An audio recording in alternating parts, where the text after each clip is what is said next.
Good morning guys, this is Sachin Kumar. आज हम बात करेंगे एफ कैट के बारे में।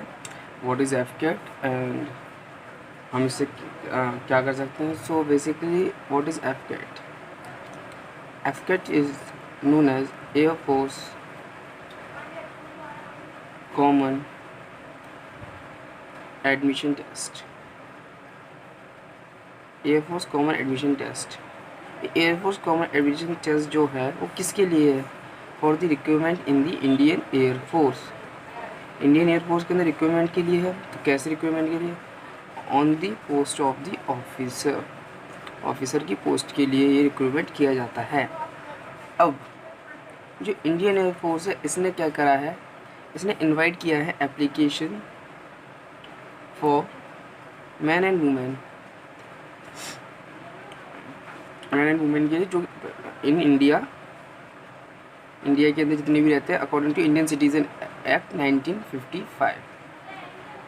इसने अभी तक एप्लीकेशन लॉन्च किए हैं इंडियन एयरफोर्स ने। और ये जो इंडियन एयरफोर्स ने एप्लीकेशन लॉन्च किए हैं वो किसके लिए किए गई हैं? एक कमीशन ऑफिसर बनने के लिए इंडियन एयरफोर्स के अंदर। कमीशन ऑफिसर किस पोस्ट पर? Flying and ground duty. Now तो जो एयरफोर्स ने जो रिक्रूटमेंट निकाले हैं वो 3 तरीके से निकाले हैं। जिसमें पहला तो एफ कैट है, एफ कैट 2020। सेकेंड जो है वो है NCC entry special entry scheme. हम इसकी भी बात करेंगे, एनसीसी स्पेशल एंट्री स्कीम क्या होती है। और थर्ड वन जो है हमारा वो है मेट्रोलॉजी एंट्री। मेट्रोलॉजी जो रिगार्डिंग होती है हमारे इंस्ट्रूमेंट से रिलेटेड, जिसके अंदर हम किसी भी चीज़ का ये मेजरमेंट करते हैं, उसको मेट्रोलॉजी डिपार्टमेंट कहते हैं। मेट्रोलॉजी एंट्री है इसके अंदर। तो जो एंट्रीज़ निकाली हैं वो किस कोर्स के लिए निकाली है? उस कोर्स के लिए निकाली है जो कमेंस होने वाला है जुलाई 2021 में। Is it all right to you? Yeah so Indian air force ने जो कमीशन ऑफिसर्स के लिए कोर्स निकाली है इनको लॉन्च किया है ऑनलाइन एप्लीकेशन के थ्रू, जिस पे आप 15 जुलाई 2020 से लेकर 15 जून 2020 से लेकर 14 जुलाई 2020 तक अप्लाई कर सकते हैं।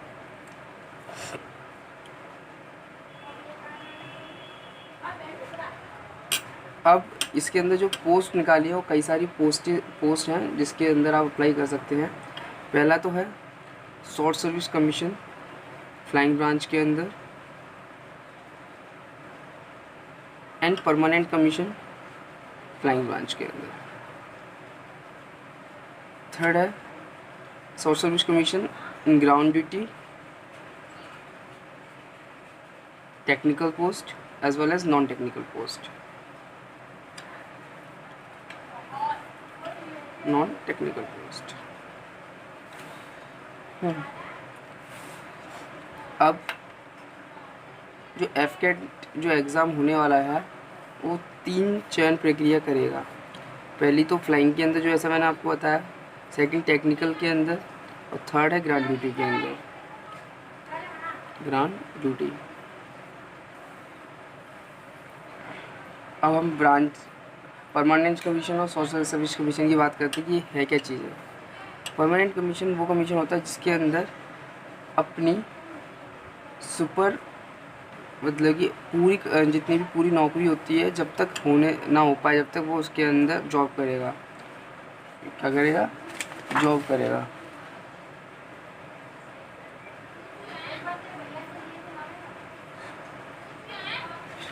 सुपर एन्यूटेशन तक।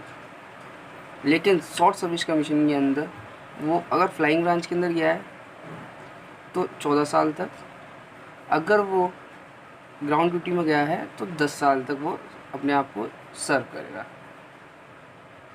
अब ब्रांच में कौन कौन सी वैकेंसीज निकली हैं अगर हम उसकी बात करें, एफ कैट के अंदर, एफ कैट के थ्रू हम 3 पोस्टेज में जा रहे हैं, flying, ground duty technical and ground duty non technical. Flying के अंदर शॉर्ट सर्विस कमीशन के लिए पोस्ट निकली है जो कि 74 है। ग्राउंड ड्यूटी में टेक्निकल में परमानेंट कमीशन के लिए 40, शॉर्ट सर्विस कमीशन के लिए 20।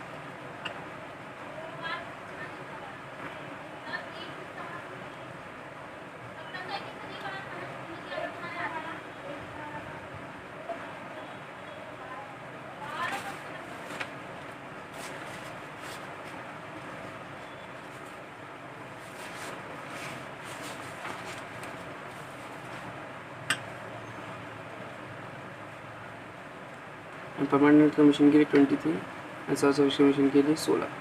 सेम नॉन टेक्निकल के लिए निकली है। परमानेंट कमीशन में 23, शॉर्ट सर्विस कमीशन में 16, परमानेंट कमीशन में 8, शॉर्ट सर्विस कमीशन में 8। अब एनसीसी की जो स्कीम निकली है वो सिर्फ फ्लाइंग के लिए है। इसके अंदर अगर कोई परमानेंट कमीशन जा रहा है तो वो 10% सीट्स मिलेंगी उसको आउट ऑफ CDS के थ्रू।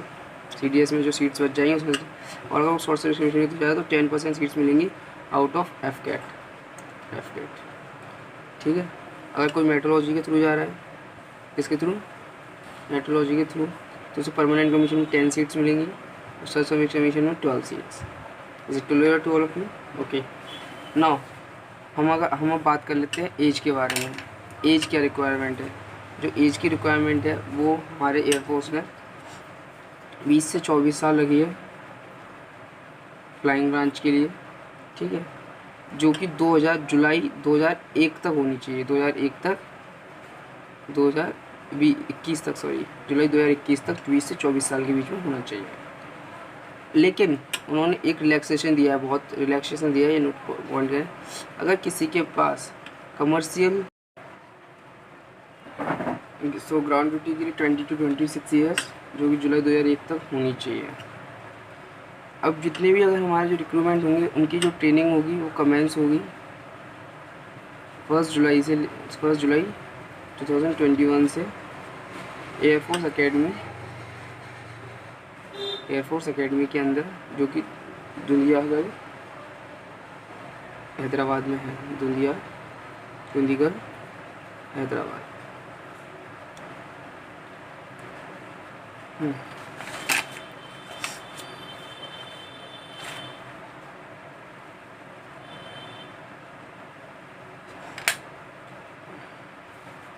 अब हम FCAT के एग्ज़ाम की सारी डिटेल्स पढ़ लेते हैं। सबसे पहले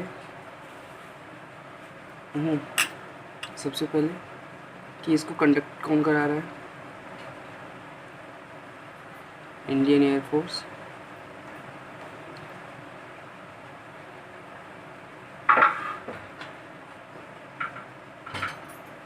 जो इसकी लैंग्वेज है वो है इंग्लिश।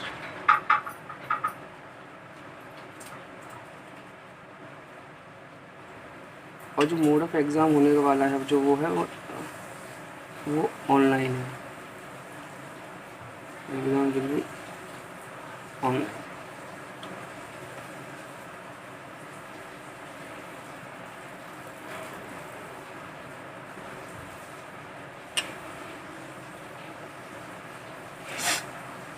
इसके अंदर जो क्वेश्चंस का क्राइटेरिया रहेगा पूछने जाने का, क्वेश्चंस, मार्क्स एंड टाइम।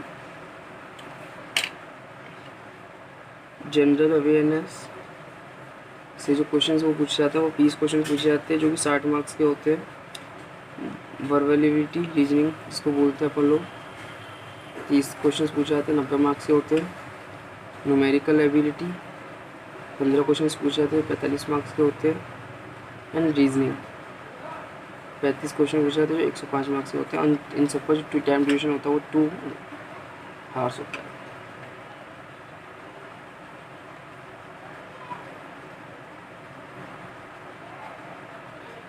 अब जो एस्पिरेंट FCAT के एग्ज़ाम के लिए प्रिपेयर कर रहे होते हैं उन्हें FCAT के साथ EKT का एग्ज़ाम भी देना पड़ता है, जो थ्रू बीटेक जाते हैं, इंजीनियरिंग नॉलेज टेस्ट। ये भी ऑनलाइन होता है। इसके अंदर 50 क्वेश्चन पूछे जाते हैं जो कि 150 मार्क्स के होते हैं। ठीक।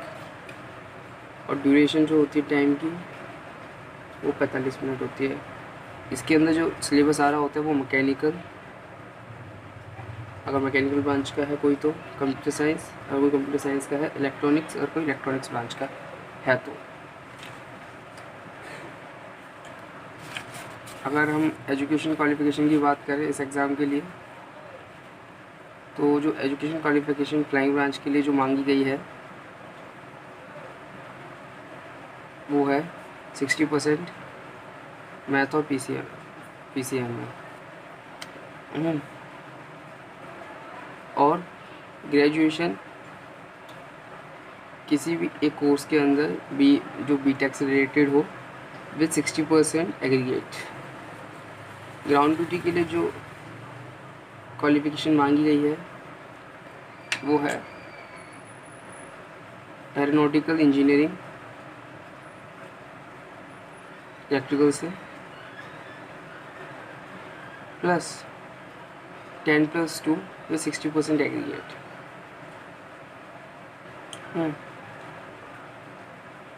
इसके अंदर एक और क्राइटेरिया दिया गया है,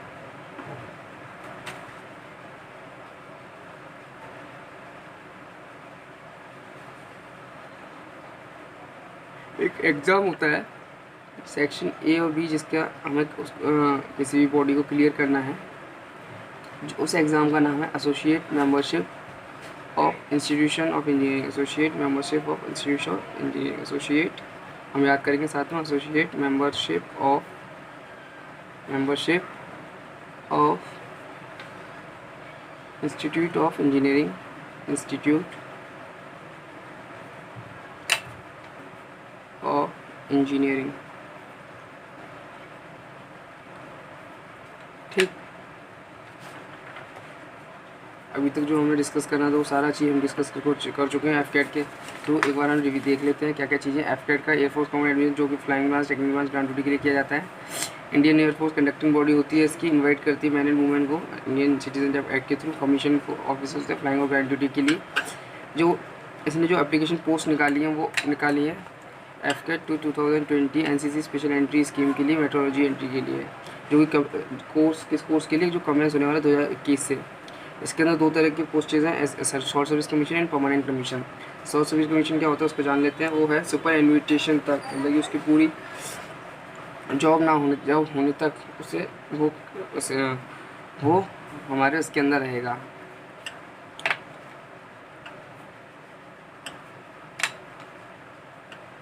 होने तक ड्यूटी पर रहेगा। और शॉर्ट सर्विस कमीशन के अंदर फ्लाइंग ब्रांच के अंदर जाए तो 14 साल तक, और ग्राउंड ड्यूटी जाए तो 10 साल तक। एफकेट के अंदर जो स्पेशल अलग अलग वैकेंसीज़ हैं वो मैंने बता दी शॉर्ट सर्विस में। जैसे अगर एफकेट हो जाते हैं flying branch short service commission है सिर्फ 74 वैकेंसीज़ है। ग्राउंड ड्यूटी और technical non technical permanent commission वगैरह है। और अगर हम देखें तो इसकी जो ट्रेनिंग है वो 2021 से शुरू होने वाली है। एज जो दी गई है क्राइटेरिया जो मांगा गया है 20 से 24 साल मांगा गया है फ्लाइंग ब्रांच के अंदर जुलाई 2021 तक। अगर किसी इसके अंदर एक और बेनिफिट दिया गया है जो है अगर किसी पर कमर्शियल पायलट लाइसेंस है तो वो 26 साल तक अप्लाई कर सकता है। ग्राउंड ड्यूटी के लिए 20 से 26 साल मांगी है, इसमें 2 साल और एक्स्ट्रा कर दी है 2021 तक। एफकेट जो है कंडक्टिंग बॉडी है, लैंग्वेज इंग्लिश एग्ज़ाम में मोड ऑफ एग्ज़ाम ऑनलाइन है एफकेट।